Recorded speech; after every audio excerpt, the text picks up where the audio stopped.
Hello everyone, welcome to my first mini blog. তো আজকে থেকে আমি নতুন করে মিনি ব্লগগুলো দেওয়া স্টার্ট করব। আর অনেকে আমার কাছে জানতে চায় যে আমি কীভাবে কিট্টু আর কুট্টুসকে সারাদিন একা একা সামলাই। তো একা একা তো আর সামলাই না, তো বাড়িতে সবাই থাকে। কিট্টু আর কুট্টুসের বাবাও থাকে, ওর ঠাম্মি থাকে, ওর পিসিরা থাকে, তো সবাই মিলেই সামলানো হয়। এখানে দেখো আমি ফার্স্টে আদ্রিতকে স্নান করিয়ে, তারপরে আদভাইকে স্নান করিয়ে রেডি করে আমি উপরের ঘরে দিয়ে আসি। ফার্স্টে ওর ঠাম্মির কাছে, ওরা ওয়াকারে খেলে, খাটে বসে বসে খেলে।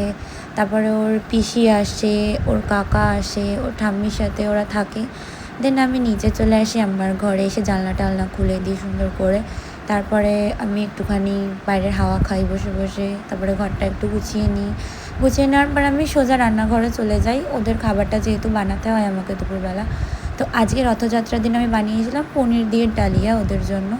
তারপরে আদভাইকে খাওয়াচ্ছি। সে খেতে তো ওরা 1 ঘন্টা লাগায় দুজনে মিলে, একদমই ওরা খেতে চায় না। তারপর আস্তে আস্তে আদ্রিতকেও খাইয়ে নিচ্ছি, টিভি দেখতে দেখতে খায়। বিকেলবেলা ওর পাপা একটু ওদেরকে ছাদে নিয়ে গিয়ে ঘুরছিল সুন্দর করে। এই টাইমটা আমরা খুব মজা করেছি। আর আজকের ওয়েদারটা এত ভালো ছিল, রথযাত্রার দিনের ওয়েদারটা এত সুন্দর ছিল, তো ওরা ভীষণ এনজয় করছিল। তারপরে আস্তে আস্তে যখন সন্ধে হয়ে গেল আমি ওদেরকে নিচে নিয়ে চলে এসেছিলাম, আর ওরা দুধ খেয়ে ওপরের ঘরেই ঘুমিয়ে পড়েছিল। ততক্ষণে আমি একটুখানি স্নান টান করে এসে নিজের স্কিন কেয়ারটা সেরে নিচ্ছিলাম। যেহেতু আমার শ্যাম্পু করার ছিল, আর আমি অনেক দিন বাদে শ্যাম্পু করার জন্য টাইম পেয়েছিলাম। তো চলো আজকের ভিডিওটা এই অবধিই শেষ করছি। দেখা হবে আবার পরবর্তী ভিডিওতে।